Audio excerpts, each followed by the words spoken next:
My dad said, "You have to work while your brother enjoys. It's that simple, and if you don't like it, get out." While mom backed him up. So I said, "Great. Then I'll leave and you can pay your own bills." It's that simple. This is going to be a long one, guys, but stick with me because the ending is worth it. Grab some snacks because this story has everything. Entitled Parents, a Spoiled Golden Child, Financial Abuse, and some serious justice at the end. What's up, Reddit? I-28 male, and this is the story of how my entitled family thought they could use me as their personal cash machine forever. Spoiler alert, they were dead wrong. Before I get into the crazy stuff, let me paint you a picture of my childhood. I grew up in a middle-class family in Ohio. My dad, Robert, worked construction making around $48,000 a year, and my mom, Sandra, was a stay-at-home mom who spent more time on Facebook than actually taking care of anything. My older brother, Tyler, is 6 years older than me and has been the golden child since day one. I'm not talking about normal sibling rivalry here. I'm talking about straight-up different treatment, like we were from different species. Tyler got a PlayStation 2 when it first came out for $320. I got a broken Game Boy Color that Tyler threw down the stairs. Tyler got brand new Nike shoes every school year. I got his old beat-up sneakers with holes in them that I had to stuff with newspaper. The bedroom situation was the worst, though. Tyler had this massive room in the front of the house with 2 windows, a walk-in closet, and enough space for all his stuff. I got the tiny room next to the bathroom that used to be a storage closet. I'm not even kidding. There were still shelves screwed into the walls when I moved in there. My bed was this ancient twin mattress that felt like sleeping on concrete.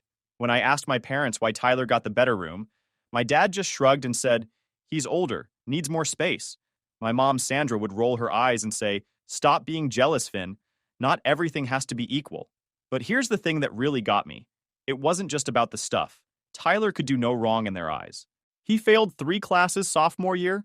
He's just bored, school isn't challenging enough. He got caught smoking behind the gym. Boys will be boys, at least he's not doing hard drugs. Meanwhile, if I forgot to take out the trash one time, I'd get a lecture about responsibility. The worst part was watching my mom Sandra kiss Tyler's behind constantly. She'd make his favorite meals, do his laundry, even clean his room for him. The woman treated him like he was some kind of prince. Looking back now, I realized she was basically training him to expect women to serve him hand and foot. Real healthy, right? My dad, Robert, was just as bad but in a different way. He'd work long hours in construction, come home exhausted, and just go along with whatever Sandra said. He never stood up for me or questioned why everything revolved around Tyler. I think he was just too tired to fight it. The one bright spot in my teenage years was meeting my buddy Jake freshman year of high school. This dude was hilarious and had zero filter. Exactly what I needed in my life. Jake came from a normal family where both parents worked and all the kids had to pull their weight. When he first came over to my house and saw how Tyler was treated, he was shocked. "Bro, your brother is 20 years old and your mom is still cutting his food for him," Jake said one day after dinner. "That's not normal, dude. My mom would have kicked my butt out the door by now if I acted like that." Jake became my reality check. He'd point out all the ridiculous stuff my family did that I thought was normal. Like when Tyler got a brand new mountain bike for his birthday and I got a $10 gift card to Subway, Jake was like, "Dude, that's some serious garbage right there. Your parents are straight up playing favorites." The funny thing about Jake is, he had this way of making jokes that would cut right to the truth. He started calling Tyler his Royal Highness, and my mom the Royal Butt Kisser. My dad he called the ATM because all he did was work and hand over money to Sandra to spend on Tyler. "Finn, you're living in a monarchy where you're the peasant," Jake told me one day. "Your brother is the prince, your mom is the queen, and your dad is just the guy who pays for everything." Jake was also the one who opened my eyes to how messed up my mom really was. She was obsessed with appearances and status symbols. She'd brag to the neighbors about Tyler's achievements, like graduating high school with a 2.3 GPA, while never mentioning anything I did. When I made honor roll, she didn't even put it on Facebook. But when Tyler got a part-time job at GameStop that he quit after 2 weeks, she posted about it like he'd won the Nobel Prize. "Your mom's a gold digger who married your dad for his paycheck," Jake said bluntly.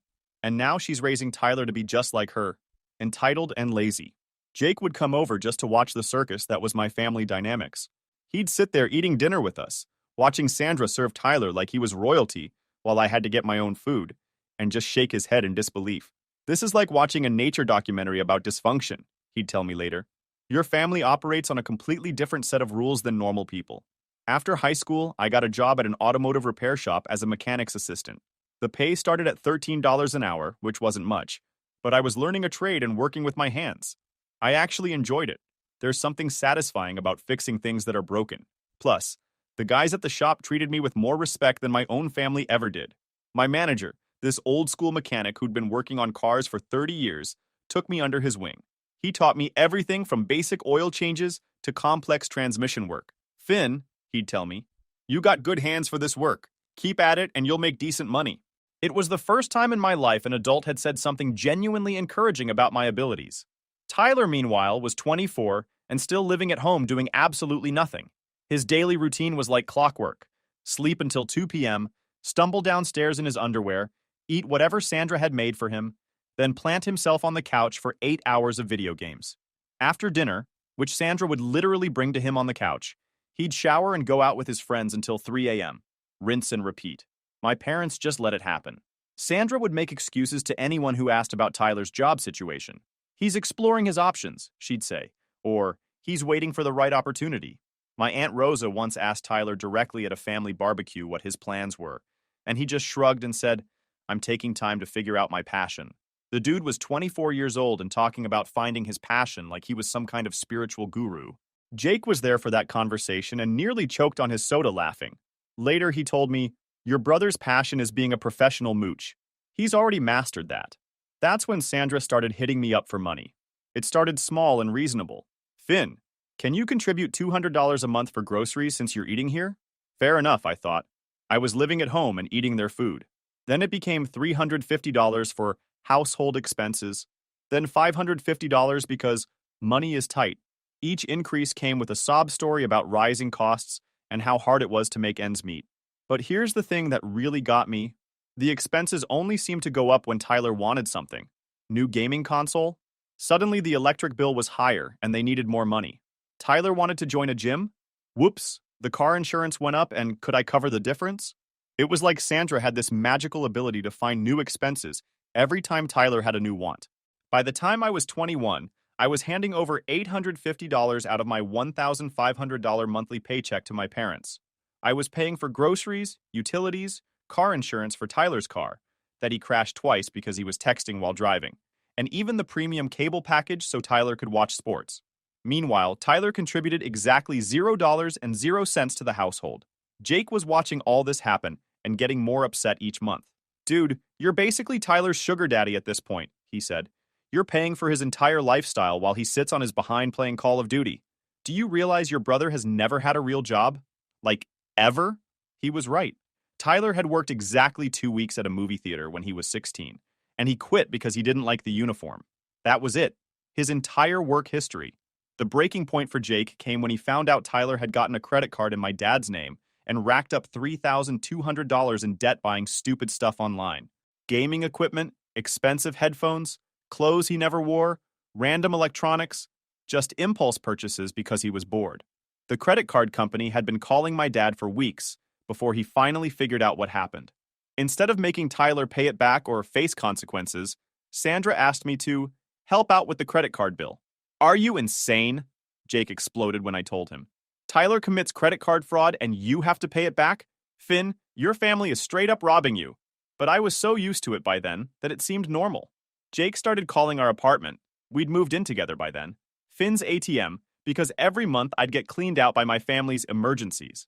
The worst part was how Sandra would frame these requests. She'd never just ask for money. She'd make it seem like I was being selfish if I didn't contribute. Finn, we're a family. Families help each other out. You don't want to see your brother struggle, do you? Or she'd get all emotional. I raised you boys to take care of each other.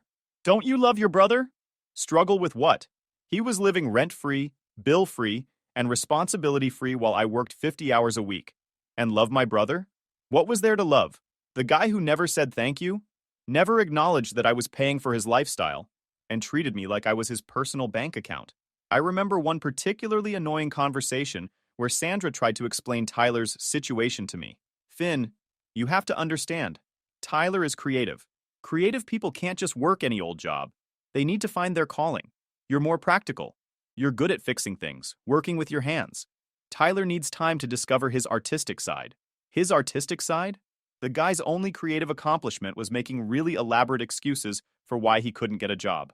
I'm too qualified for entry-level positions, but I don't have enough experience for higher level ones. Or my personal favorite, I'm waiting for a job that matches my energy and vibe. Jake heard this explanation and just stared at Sandra like she'd grown a second head. Lady, your son is 25 years old. At some point, creative people still have to pay bills. When I was 24, I got promoted to lead mechanic and started making $24 an hour. Good money for someone without a college degree. But instead of being happy for me, Sandra saw dollar signs. Finn, now that you're making more money, we need you to contribute more to the household, she said, the day after I told them about my promotion. Not congratulations, not we're proud of you. Just immediately asking for more cash. She wanted me to start paying $1,300 a month. That would have left me with maybe $450 for my own expenses after taxes. When I hesitated, Sandra went full psycho on me. You're so selfish, Finn. We raised you, fed you, put a roof over your head, and this is how you repay us? Your brother needs support while he figures out his life path. His life path? Tyler was 30 years old and had never held a job for more than a month. His life path was being a professional mooch. Jake was there when Sandra came to our apartment to discuss my new financial contributions. She rolled up in Tyler's car, that I paid the insurance for, wearing a new designer purse and fake nails that probably cost $120. Finn, honey, she said in this fake, sweet voice, family takes care of family. You don't want your poor brother to struggle, do you? Jake couldn't help himself. Struggle with what? He's 30 and doesn't have a job. How is that Finn's problem? Sandra turned on him with this nasty look.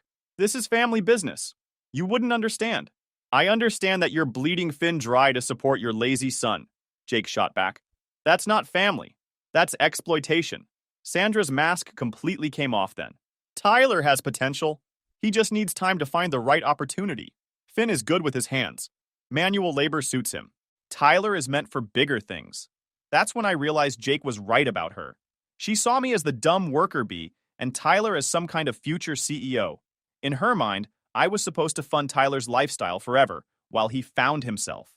The conversation got heated, with Sandra listing all the ways Tyler was special and different, while basically calling me a blue-collar loser whose only purpose was to financially support my brother's dreams. She actually said that some people are born to work, and others are born to lead, and that I should be grateful to have a purpose. What exactly is Tyler leading? Jake asked. A guild in World of Warcraft? Sandra got even madder. Tyler is intellectually gifted. He's just waiting for the right opportunity to showcase his talents. Not everyone can be satisfied with getting their hands dirty for minimum wage. It's not minimum wage, I said. I make decent money. Decent for what you do, Sandra replied with this condescending tone. But Tyler has the potential to make real money. Executive money. He just needs family support while he positions himself for success. Jake just sat there taking notes on his phone. This is gold, he whispered to me. I'm documenting this crazy for posterity. What really got me was how Sandra talked about my job like it was beneath Tyler. I was good at what I did. I could diagnose engine problems that stumped other mechanics. I could rebuild a transmission from scratch. But in Sandra's mind, working with my hands made me less valuable than Tyler, who had literally never accomplished anything in his life. You know what your problem is, Sandra, Jake finally said. You think Tyler's going to be your meal ticket. You're betting everything on him making it big someday so you can live in luxury. But newsflash, he's 30 years old, and his biggest accomplishment is reaching level 80 in some video game. You don't know anything about my son's potential, Sandra snapped. I know he's never held a job, never paid a bill, and never taken responsibility for anything. That's not potential. That's learned helplessness. Sandra stood up to leave, but Jake wasn't done. And another thing, Finn doesn't owe you or Tyler anything. He's been supporting your household for years while Tyler contributes nothing. You should be thanking Finn, not demanding more money from him. Finn knows his responsibilities to this family, Sandra said coldly. What about Tyler's responsibilities? Jake asked. Or do those not exist? Sandra didn't answer. She just left, slamming our apartment door so hard it rattled the windows. After she left, Jake and I sat there in silence for a minute. Then Jake said something that really hit me. Dude, she doesn't see you as her son. She sees you as Tyler's employee. And Tyler doesn't see you as his brother. He sees you as his personal ATM. You're not family to them. You're just a resource to be exploited. That night, I couldn't sleep. I kept thinking about what Jake had said, and I realized he was right. Every interaction with my family was transactional. Sandra only called when she needed money. Tyler only talked to me when he wanted something. My dad only seemed to notice I existed when the bills needed paying. I started paying more attention to how my family treated me versus how they treated Tyler. When Tyler wanted something, it was a family discussion about how to make it happen. When I needed something, I was told to figure it out myself. Tyler's wants became family priorities. My needs were my own problem. The really messed up part was how Sandra would twist everything to make me feel guilty. She'd say things like, family takes care of family, and we all have to sacrifice for each other. But somehow Tyler never had to sacrifice anything. It was always me who had to give up stuff, me who had to work extra hours, me who had to go without, so Tyler could have what he wanted. Things got really bad when I was 26. Tyler had been dating this girl named Brittany, who was basically a female version of him, entitled, lazy, and expensive. Sandra loved her because she thought Brittany was sophisticated. She worked part-time at a nail salon and drove a BMW her daddy bought her. Brittany was everything Sandra thought she deserved in a daughter-in-law. She dressed well, spoke with this fake posh accent, and knew how to play the game. She'd compliment Sandra's cooking, ask about her day, and act like Tyler was this amazing catch. Sandra ate it up. Finally, Tyler found someone who appreciates his qualities, Sandra would gush to anyone who'd listen. Brittany sees his potential. What Brittany actually saw was a guy whose family would pay for everything. She never paid for dates, never contributed to gifts, never even offered to split a dinner check. Why would she? Tyler's family, meaning me, was covering everything. Tyler decided he wanted to propose to Brittany with a $4,500 engagement ring. Not just any ring, it had to be from this fancy jewelry store downtown, because Brittany had mentioned she only wore quality pieces. Of course, Tyler had exactly $0 saved for this purchase. Guess who Sandra thought should pay for it? Finn, this is so important for Tyler's future, Sandra said when she pitched me the idea. Brittany comes from a good family. This could really help Tyler network and find a good job. I stared at her. How is buying his girlfriend a ring going to get Tyler a job? Her father owns several businesses. If Tyler marries into that family, he'll have connections. This ring is an investment in Tyler's future. Let me get this straight. I was supposed to spend $4,500 of my hard-earned money, so Tyler could propose to a girl whose dad might give him a job? This was Sandra's business plan? I told her there was no way I was paying for Tyler's engagement ring. That's when Sandra showed me exactly what kind of person she really was. Fine, be selfish, she hissed. But don't come crying to us when you're old and alone with no family. Tyler will remember who supported him, and Brittany will too. You're ruining your relationship with your future sister-in-law over money. She actually tried to guilt-trip me by saying I was jealous of Tyler finding love and that I was sabotaging his happiness because I was single. I'm not sabotaging anything, I said. If Tyler wants to propose, he can get a job and save money like every other guy in the world. You don't understand, Sandra said, getting more agitated. Brittany expects a certain standard. She's used to nice things. If Tyler proposes with some cheap ring, it'll send the wrong message about our family. What message? That we're normal people who don't spend thousands of dollars we don't have on jewelry? Sandra looked at me like I'd said something deeply stupid. Finn, image matters. When you're trying to move up in the world, you have to look the part. Brittany's friends all have expensive engagement rings. Tyler can't look cheap next to them. Jake was with me when this happened, and he just started laughing. Lady, you want your son to get married, but you can't even pay for the ring? What kind of backwards family is this? Sandra got so mad she started screaming. Tyler deserves better than this. He deserves a family that supports his dreams. Finn, you make good money now, and you're just being greedy keeping it all to yourself. Greedy? I've been supporting this household for 5 years. I pay for Tyler's car insurance, his food, his entertainment, his everything. How am I greedy for not wanting to buy his engagement ring too? Because he's your brother, Sandra yelled. And this is important. This could change his whole life. His dreams of doing nothing while his little brother pays for everything? Jake asked. Wow, what an ambitious dream. That night, Jake and I were eating pizza, and he said something that changed everything. Finn, you know they're never going to stop, right? Next, it'll be Tyler's wedding, then a house down payment, then his kids' college funds. They're going to bleed you dry until you have nothing left. He was right. I was 26 years old with no savings, no car. I rode my motorcycle to work. And no future, because every penny I made went to supporting Tyler's lifestyle. You know what you gotta do, right? Jake said. Cut them off completely. Go cold turkey. Let them figure out how to pay for Tyler's ring themselves. But I was scared.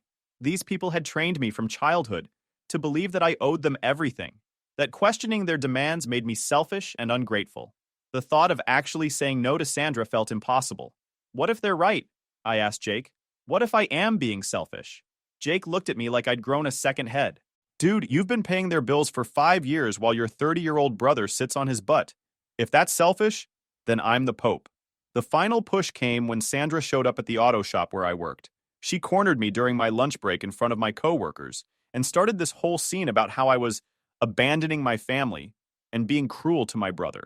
Finn, people are going to think our family doesn't support each other, she said loudly enough for everyone to hear. What kind of brother won't help with his siblings' engagement? My manager had to ask her to leave, and I was humiliated. My coworkers were looking at me like I was some kind of deadbeat who wouldn't help his own family. Sandra had made me look like the bad guy in front of people who respected me. That's when I knew I had to get out. That weekend, Jake and I drove 3 hours to a different city and found an apartment. I put in my 2 weeks' notice at the shop, found a job at a bigger auto repair place, and told my parents I was done. Done with what?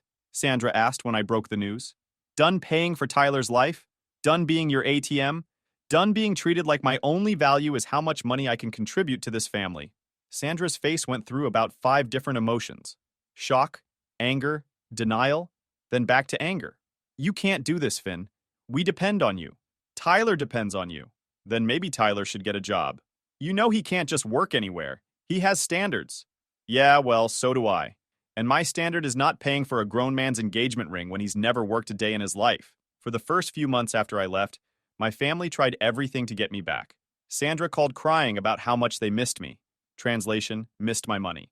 Robert called saying I was abandoning my family and that real men take care of their responsibilities. The first call came 2 days after I moved out. Sandra was crying so hard I could barely understand her. Finn, please come home. We can work this out. Tyler doesn't really need that expensive ring. We can find a cheaper one. It's not about the ring, Sandra. It's about everything. I'm not coming back. But what about the bills? What about the mortgage? Finn, we can't afford everything without your help. Then Tyler needs to get a job. He's 30 years old. You know Tyler's not ready for that kind of pressure. He's sensitive. He needs support, not demands. Sensitive? The guy who screamed at video games for 6 hours a day was sensitive? But the best was Tyler. He actually had the nerve to call me and say, Finn, this is really messing up my timeline. Brittany's expecting a proposal soon, and you're ruining everything. Jake was listening on speakerphone and burst out laughing. Dude, get a job and buy your own ring. I'm not built for regular jobs, Tyler said. I'm more of an entrepreneur. I'm working on some business ideas. What business ideas? I asked. Well, I'm thinking about maybe starting a YouTube channel or something. Or maybe an online store. I just need some startup capital. Startup capital for what? I don't know yet. I'm still in the research phase. But there's a lot of money to be made online if you know what you're doing. Jake and I were dying laughing. A 30-year-old man with no work experience was going to become a YouTube star to pay for an engagement ring. Tyler, how long have you been researching these business ideas? I asked. Like 2 weeks. But I've been thinking about entrepreneurship for a while. I just need the right opportunity. 2 weeks of research consisted of watching YouTube videos about making money online and reading get-rich-quick articles. Tyler's business plan was basically Step 1, start a business, Step 2, profit. Meanwhile, without my $1,300 a month, my parents' finances completely collapsed. They couldn't make their mortgage payments, the utilities got shut off twice, and Tyler's car got repossessed because they couldn't afford the payments. Sandra had to get a job for the first time in 15 years, working at Target for $12 an hour. She was furious about it and blamed me for forcing her to work. She actually posted on Facebook about how ungrateful children abandon their families, with crying emojis. The Facebook posts were honestly hilarious. Sandra would write these dramatic things like, some children forget everything their parents sacrificed for them, and money changes people, even your own kids. Jake would screenshot them and send them to me with commentary. Look at this one, he texted me. A mother's heart breaks when her child chooses greed over family. Lady, your son is 30 and unemployed. Where's his family loyalty? Tyler and Brittany broke up because he couldn't afford to take her anywhere or buy her the things she wanted. Apparently, she told him he was too old to be living with his parents without a job and dumped him for some guy who owned a car dealership. This breakup sent Tyler into a spiral. He called me crying, actual crying, about how I'd ruined his relationship. Brittany left me because I couldn't afford the ring she wanted, he sobbed. She said she couldn't see a future with someone who doesn't have their life together. Tyler, you're 30, and you've never had a job. Your life isn't together. But I was working on it. I had plans. If you hadn't abandoned the family, I could have proposed and figured the rest out later. Figured what out? How to pay for a wedding? How to support a wife? Were you planning to have kids and expect me to pay for them too? Tyler went quiet for a minute. Then he said something that really showed how delusional he was. I thought we were a family. I thought families helped each other achieve their dreams. What about my dreams, Tyler? When did anyone in this family care about what I wanted? That's different. You're good at working. You like your job. I like my job, but I also like having money left over to save for my own future. I like being able to buy things for myself sometimes. But you make good money now. You don't need that much. This was Tyler's logic. Since I made decent money, I didn't need it all. Whatever I didn't absolutely need should go to supporting his lifestyle. Jake and I followed all this drama through my dad, who would call me every few weeks to update me on the family situation. He wasn't asking for money. I think he was actually proud that I'd finally stood up for myself. He just wanted me to know what was happening. Your mother's having a real wake-up call, Robert told me one day. She's complaining about her feet hurting from standing all day at Target, and I told her, now you know how Finn felt working 50 hours a week to pay our bills. How's Tyler handling the real world? Robert sighed. Not well. He applied for a few jobs but keeps getting rejected. Turns out employers want people with work history and basic skills. He got frustrated after the third rejection and said job hunting was rigged against creative people. Tyler tried getting various jobs but couldn't keep any of them.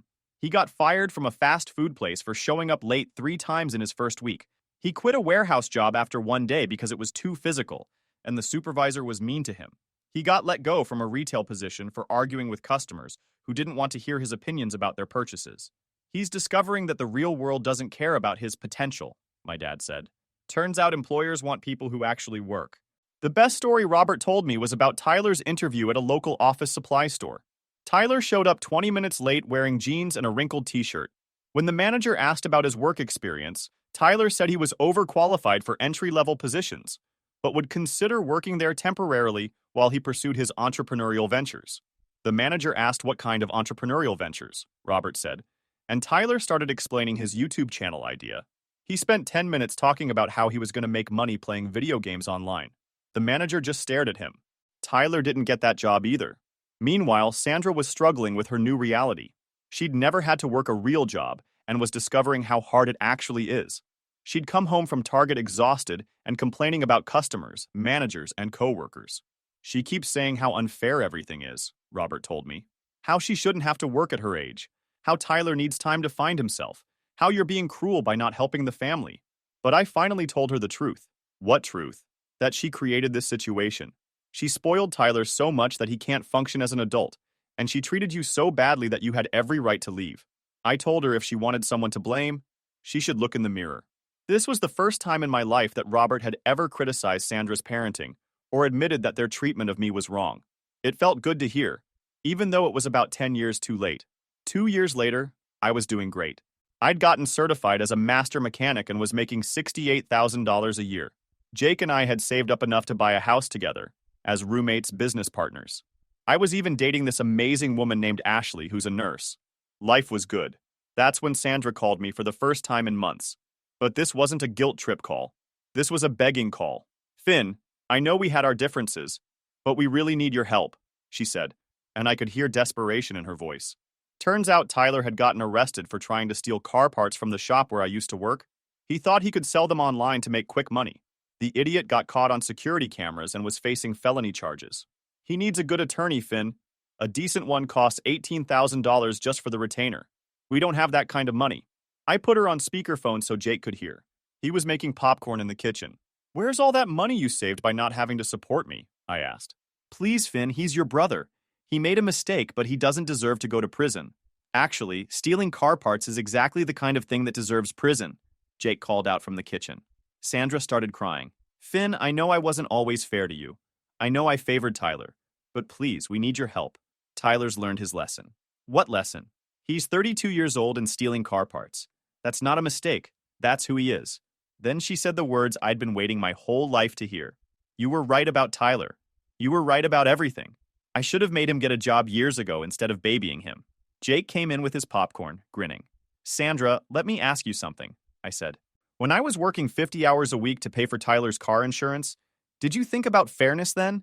No, but when I asked for help buying work boots and you said money was tight, but then spent $600 on Tyler's video games that same week, did you think about fairness?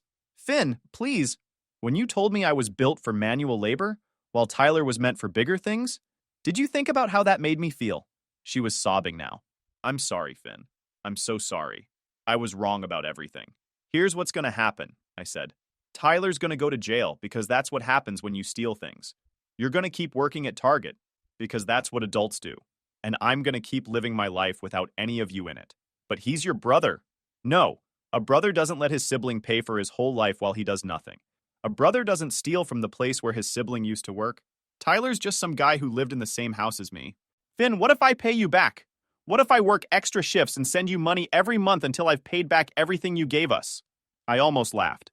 Sandra, you made $12 an hour at Target. At that rate, it would take you about 15 years to pay me back. And that's if you gave me every penny you earned. I'll do it. I'll work 2 jobs, 3 jobs if I have to. The time for making things right was years ago, not when Tyler finally got arrested. I hung up and blocked their numbers. Jake was cheering with his mouth full of popcorn. 6 months later, I heard through my dad that Tyler got sentenced to 2 years in prison. Sandra had to get a second job cleaning offices at night to pay for his court fees and still couldn't afford a good attorney. So Tyler got stuck with a public defender who barely tried. My dad also told me that Sandra finally understood what Jake and I had been saying all along. She'd created a monster by spoiling Tyler, and now she was paying the price. She cries every night, Robert told me. Not just about Tyler being in prison, but about losing you too. She keeps saying she threw away her good son to protect her bad one,